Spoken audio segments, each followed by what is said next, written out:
কখনো এই ধরনের অঙ্ক থাকে, জাস্ট আমি দেখবো, প্রশ্নটা পড়তে আমার যতক্ষণ সময় লাগবে অতটুকু সময়ের মধ্যে আমি অ্যান্সারটা বের করতে পারবো। কিভাবে? আমি বলছিলাম এই এক্স এর সাথে যেটা থাকবে সেটাই হচ্ছে এর অ্যান্সার।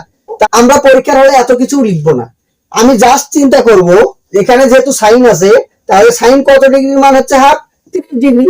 আর এই জায়গায় দেখো বি এর জায়গায় আমার কি চিহ্ন আছে, মাইনাস। তো মাইনাস যদি এই পাশে থাকে তাহলে এই পাশে আসলে হবে কি, প্লাস। তাহলে 30 এবং 30 যোগ করলে কত হয়, 60। এভাবে করে জাস্ট কয়েক সেকেন্ডের মধ্যে আমরা এই প্রশ্নটার অ্যান্সার বের করতে পারবো। পরীক্ষার হলে কি আসলে এত কিছু লিখবো না, পরীক্ষার হলে জাস্ট কি করব, এখানে কি দেওয়া আছে, যেহেতু √5, √5 এর উপরে কিউব দিলে কি হয়, 5√5, 5√5 থেকে 3√5 বাদ দেব, শেষ 2√5। এইভাবে করে খুব অল্প সময়ের মধ্যে জাস্ট কয়েক সেকেন্ড অর্থাৎ 5 থেকে 7 সেকেন্ডের মধ্যেই আমরা এই বড় প্রশ্নেরও অ্যান্সার বের করতে পারবো। পিটা হচ্ছে আমার মূলধন গুণন, এখানে কয় বছরের কথা বলছে, 2 বছরের কথা বলছে। তাহলে 107/100 গুণন 107/100 ইকুয়াল কত, 100 ইকুয়াল হচ্ছে 912। তাহলে এটাকে এখান থেকে আমরা জাস্ট পি এর মান বের করলেই শেষ। আসলে এটাই শর্টকাট, এটাই আসলে অনেক সহজ। তাহলে 912 গুণন এই 100 দুটো কি অবস্থায় আছে, যেহেতু এখানে কি অবস্থায় আছে, গুণন অবস্থায় আছে, তাহলে ওপাশে গেলে উল্টে যাবে, অর্থাৎ 100 গুণন 100 নিচে হবে হচ্ছে 107 গুণন 107।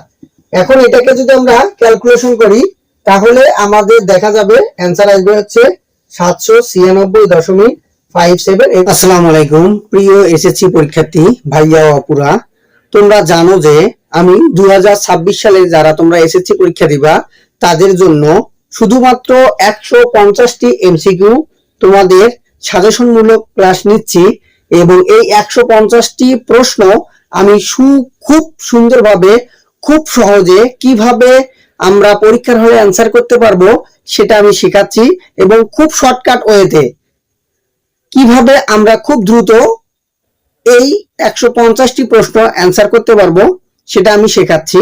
কোনো ধরনের ক্যালকুলেটরের ঝামেলা ছাড়াই, মানে মুখে মুখে, অর্থাৎ বলতে চাচ্ছি ক্যালকুলেটর অনেক ক্ষেত্রে ক্যালকুলেটর হ্যাক করে আমরা শিখে থাকি, তো সেক্ষেত্রে দেখা যাচ্ছে ক্যালকুলেটর হ্যাকের ক্ষেত্রে আমাদের অনেকগুলো ফর্মুলা ব্যবহার করতে হয়, এবং সেটা আমি যেতে চাচ্ছি না। কেননা অনেক ক্ষেত্রে ক্যালকুলেটর হ্যাকের জন্য আমরা যে সূত্রগুলা বা যে যত কিছু আমরা মাথায় রাখি, অত কিছু মাথায় না রাখার চেয়ে আমি যদি ম্যাথটাকে সুন্দরভাবে বুঝতে পারি তাহলে আমাদের লিখিতের জন্য যেমন ভালো হবে, ঠিক তেমনি আমাদের ভবিষ্যতের জন্য অনেক উপকার হবে। তো আমরা সেজন্য আমি প্রতিনিয়তই তোমাদেরকে এই ধরনের ভিডিও দিচ্ছি, যাতে তোমরা খুব সহজে খুব অল্প সময়ের মধ্যে কিভাবে একটা বড় অঙ্ককে খুব দ্রুত সময়ে আমরা স্মার্ট ওয়েতে সলভ করতে পারবো সেটার ব্যাখ্যা করব। তো আমি যেটা বলতে চাচ্ছি, এই আমি যে এখানে 150টা এমসিকিউ তোমাদের দিচ্ছি, এই 150টা এমসিকিউ তোমরা যদি সুন্দরভাবে বুঝতে পারো এবং এই 150টা এমসিকিউ যদি তোমরা সুন্দরভাবে সলভ করতে পারো, অথবা আমার ভিডিওটা যদি সুন্দরভাবে দেখো এবং বাড়িতে যদি এটাকে ট্রাই করো, তাহলে ইনশাল্লাহ আমি বলতে পারবো এখান থেকেই তোমাদের 20 থেকে 25 নাম্বার কমন আসবেই। তো চলো কথা না বাড়িয়ে শুরু করি। আমি গত 3টা ভিডিও করেছি, সেই 3টা ভিডিওতে আমি 16 পর্যন্ত হচ্ছে দেওয়ার চেষ্টা করেছি। আজকে আমরা 17 থেকে দেখি কতদূর পর্যন্ত দেওয়া যায় ইনশাল্লাহ। তো 17 নাম্বার এমসিকিউটার জন্য যদি দিকে আমরা তাকাই, তাহলে 17 নাম্বার এমসিকিউটা বলছে যে sine a minus B equal half, এবং বি সমান হচ্ছে 30 ডিগ্রি হলে এ এর মান কত। তো এটা খুব দ্রুত কিভাবে করব সেটাও দেখাচ্ছি, এবং এখানে যদি আমরা করতে যাই তাহলে দেখো sine a minus B equal, sine কত ডিগ্রির মান, হাফ, সাইন 30 ডিগ্রির মান, এটা কাটা। তাহলে a মাইনাস বি, বি এর মান হচ্ছে 30 ডিগ্রি, সমান হচ্ছে 30 ডিগ্রি। তাহলে আমি বুঝতে পারতেছি এই মাইনাসটা সমানের পাশে গেলে হবে প্লাস, অতএব a সমান আসবে হচ্ছে 60 ডিগ্রি। এভাবে খুব সহজে আমরা অল্প সময়ের মধ্যে কিন্তু এই প্রশ্নটার অ্যান্সার বের করতে পারলাম। দেখো আমরা পরীক্ষার হলে এত কিছু লিখবো না, আমি জাস্ট চিন্তা করব এখানে যেহেতু সাইন আছে তাহলে সাইন কত ডিগ্রির মান হচ্ছে হাফ, 30 ডিগ্রি। আর এই জায়গায় দেখো বি এর জায়গায় আমার কি চিহ্ন আছে, মাইনাস। তো মাইনাস যদি এই পাশে থাকে তাহলে এই পাশে আসলে হবে কি প্লাস। তাহলে 30 এবং 30 যোগ করলে কত হয়, 60। এভাবে করে জাস্ট কয়েক সেকেন্ডের মধ্যে আমরা এই প্রশ্নটার অ্যান্সার বের করতে পারবো। এরপর আমরা 18 নম্বর যে প্রশ্নটা আছে সেটার দিকে যদি একটু খেয়াল করি, 18 এবং 19 এর জন্য একটা উদ্দীপক দিয়ে রাখছে। সেখানে বলে যে এক্স স্কোয়ার সমান হচ্ছে √5x - 1। এখান থেকে আমাদের বের করতে বলছে x + 1/x। আমি এর আগেও তোমাদের বলছি যদি কখনো এই ধরনের অঙ্ক থাকে জাস্ট আমি দেখবো, প্রশ্নটা পড়তে আমার যতক্ষণ সময় লাগবে অতটুকু সময়ের মধ্যে আমি অ্যান্সারটা বের করতে পারবো। কিভাবে, আমি বলছিলাম এই x এর সাথে যেটা থাকবে সেটাই হচ্ছে এর অ্যান্সার। তাহলে আমরা জাস্ট কয়েক সেকেন্ড, অর্থাৎ প্রশ্নটা পড়তে আমার যতটুকু সময় লাগবে এভাবেই করে আমরা খুব সহজে এটার মান বের করতে পারবো। এখন এই মানটা কিভাবে বের হলো সেটা যদি আমি একটু দেখাই ব্যাখ্যা করে, তাহলে খেয়াল করো যে এক্স স্কোয়ার এই মাইনাসটাকে যদি এই পাশে নিয়ে আসি তাহলে প্লাস সমান হচ্ছে √5x। এখন কি করব, আমরা উভয় পক্ষকে x দ্বারা যদি ভাগ করে দেই তাহলে কি আসবে, এখানে থাকবে হচ্ছে x² + 1/x, আর এই জায়গায় x কাটা, তাহলে থাকবে কি √5। এখন এখানকার x তে এটা যদি কেটে দেই তাহলে থাকে x + 1/x সমান √5। তো আমার অ্যান্সারটা আগেই বের করছি যেহেতু আমি √5 একটু ব্যাখ্যা করে এটা দেখালাম। এরপর 19 নম্বর যে প্রশ্নটা আছে এখানে x³ + 1/x³ এর মান বের করতে বলছে। আমি এর আগেও অনেক ভিডিওতে বলছি, তারপর আবারও বলতেছি, যদি আমাদের এখানে প্লাস থাকে এবং আমার প্লাসের মান যেহেতু দেওয়াই আছে তাহলে সেই মানটাকে আগে লিখবো। যেহেতু কিউব বের করতে বলছে যার কারণে এখানে কিউব দেব, দেওয়ার পর এখানে কি ছিল প্লাস, এখানে প্লাসের কারণে মাইনাস, তারপরে হচ্ছে কিউবের জন্য 3, এরপর যেটার মান দেওয়া ছিল সেটা আরেকবার লিখবো, শেষ। তাহলে √5 এর উপরে কিউব, অর্থাৎ 3 বার √5 যদি আমরা গুণন করি তাহলে কি আসবে, এটাকে দুটো √5 মিলে একটা 5, আর তাহলে হবে হচ্ছে 5√5, আর এখানে থাকবে হচ্ছে 3√5। তো এভাবে করে এটাকে যদি মাইনাস করি তাহলে আমরা এভাবে করে 19 নম্বর প্রশ্নটারও খুব সহজে অ্যান্সার বের করব। পরীক্ষার হলে কি আসলে এত কিছু লিখবো না, পরীক্ষার হলে জাস্ট কি করব, এখানে কি দেওয়া আছে যেহেতু √5 এর উপরে কিউব দিলে কি হয় 5√5, 5√5 থেকে 3√5 বাদ দেব, শেষ 2√5। এইভাবে করে খুব অল্প সময়ের মধ্যে জাস্ট কয়েক সেকেন্ড, অর্থাৎ 5 থেকে 7 সেকেন্ডের মধ্যেই আমরা এই বড় প্রশ্নেরও অ্যান্সার বের করতে পারবো। 20 নম্বর যে প্রশ্নটা আছে সেখানে বলছে x² - 1 + 2y - y²। এটা যদিও বা একটু বড় অঙ্ক হবে তাহলে y² লিখবো প্লাস 2y - 1, তাহলে x², আর এখান থেকে দেখো এটা যদি আমি y কমন নেই, মাইনাস যদি কমন নেই তাহলে y² - 2y + 1, তাহলে আমি এখানে বুঝতে পারতেছি এটা হচ্ছে a - b² এর সূত্র হবে। তাহলে a - b² a² - b² এর সূত্র কি জানি, a + b a, মাইনাস হলে ভিতরের চিহ্নের পরিবর্তন হবে যার কারণে এখানে হবে প্লাস। এখন দেখবো আমার অপশনে এটার কোন অপশনটা দেওয়া আছে, x + y - 1, এই অপশনটা ক নম্বরের যে অপশন সেটা এটা দেওয়া আছে, তাহলে এটাই হচ্ছে আমাদের ক নম্বরটাই হবে আমাদের অ্যান্সার।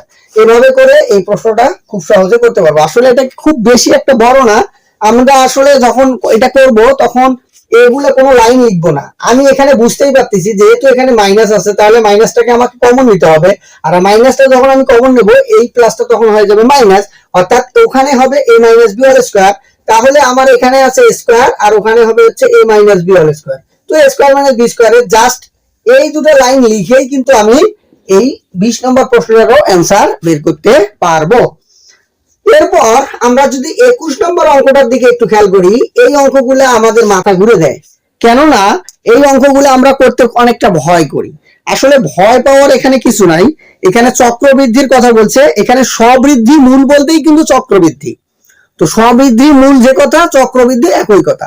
তো চক্রবৃদ্ধির অঙ্ক করার জন্য আমরা যে কাজটা করব, আমরা চক্রবৃদ্ধির এখানে দেখবো কয় বছরের চক্রবৃদ্ধি বের করতে বলছে, কিন্তু এখানে মূলধনটা দেওয়া নাই, মূলধনটাকে আমরা ধরে নেব।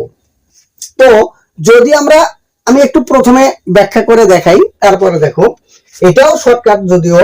তাহলে আমরা এক্স টাকে ধরলাম মূলধন, এক্স সমান অথবা পি ধরে রাখলাম যে পিটাই হচ্ছে আমার মূলধন, গুণন এখানে কয় বছরের কথা বলছে, 2 বছরের কথা বলছে, তাহলে 107/100 গুণন 107/100 ইকুয়াল কত, 100 ইকুয়াল হচ্ছে 912। তাহলে এটাকে এখান থেকে আমরা জাস্ট পি এর মান বের করলেই শেষ। আসলে এটাই শর্টকাট, এটাই আসলে অনেক সহজ। তাহলে 912 গুণন এই 102টা কি অবস্থায় আছে, যেহেতু এখানে কি অবস্থায় আছে, গুণন অবস্থায় আছে, তাহলে ওপাশে গেলে উল্টে যাবে, অর্থাৎ 100 গুণন 100 নিচে হবে হচ্ছে 107 গুণন 107। এখন এটাকে যদি আমরা ক্যালকুলেশন করি তাহলে আমাদের দেখা যাবে অ্যান্সার আসবে হচ্ছে 796.57। এইভাবে আরো অনেকগুলো সংখ্যা আসবে। তো জাস্ট এইটুকু করেই আমরা কিন্তু 21 নম্বর প্রশ্নের অ্যান্সার বের করতে পারবো। এখন তোমাদের প্রশ্ন আসতে পারে যে আমি এই জিনিসটা কই পাইলাম 107। খেয়াল করে দেখো এখানে চক্রবৃদ্ধির কথা, যত পার্সেন্ট বার্ষিক মুনাফা যত টাকা বলবে 100 সাথে সেটা আমরা যোগ করে দেব। 100 সাথে যদি আমরা যোগ করে দিই তাহলে 100 এবং 7 এটা যোগ করলে 107। এখন এখানে আমি দুইবার কেন লিখলাম, দুইবার লেখার পিছনে কারণ হচ্ছে এখানে 2 বছরের কথা বলছে, যার কারণে আমি 2 বছর লিখছি। অর্থাৎ চক্রবৃদ্ধির মূলধন যদি আমাকে বের করতে বলে তাহলে আমাদের যে কাজটা করতে হবে সেই সূত্রটা সি ইকুয়াল, যদিও বা সূত্র একটা আছে, আমরা সেই সূত্র না দিয়ে শর্টকাট ফর্মুলায় যদি আমরা ইউজ করতে চাই তাহলে পি এর মান অর্থাৎ আসল যেটা থাকবে সেটার সাথে আমার যে মানটা দেওয়া থাকবে, যত পার্সেন্ট থাকবে, মনে করো 105, এখন যত বছর থাকবে ঠিক তত বছর, যদি 3 বছর থাকে 3 বার আমি এই 105 কে গুণন করে দেব, তাহলেই আমরা এই অঙ্কটা খুব সহজে বের করতে পারবো। আশা করা যায় তোমরা এটাও এখন আর ভুল করবা না। এরপর আমরা 22 নম্বর যে প্রশ্নটা আছে সেটাকে যদি একটু সলভ করতে চেষ্টা করি তাহলে এখানে 22 নম্বর প্রশ্নটাকে দেখো, এখানে বলছে P plus Q plus R এর মান হচ্ছে 6 এবং P square plus Q square plus R square এর মান হচ্ছে 40। এখান থেকে আমাকে P Q plus 2 P Q plus Q R plus R P এটার মান বের করতে বলছে। তো আমরা এটাকে খুব সহজে কিভাবে বের করতে পারবো, খেয়াল করে দেখি এখানে কিন্তু একটা 2 থাকার কথা, কিন্তু যেহেতু এখানে 2 নাই তাহলে আমরা যে কাজটা করব সেটা হচ্ছে এই যে মানটা অর্থাৎ a স্কয়ার সারা যেটা মান আছে তার উপরে স্কয়ার দেব মাইনাস যে মানটা আছে সেটা লিখব, এরপর ডিভাইডেড 2 দেব। কখন ডিভাইডেড 2 দেব, যদি এখানে আমার 2 না থাকে তাহলে ডিভাইডেড 2 দেব, আর এখানে যদি 2 সহকারে আমাকে বের করতে বলে তখন আর ডিভাইডেড 2 দেব না। তাহলে আমরা একটু খেয়াল করি, এটাকে যদি লিখি তাহলে 6 6 36, 36 থেকে 14 বাদ দিলে আমাদের থাকবে হচ্ছে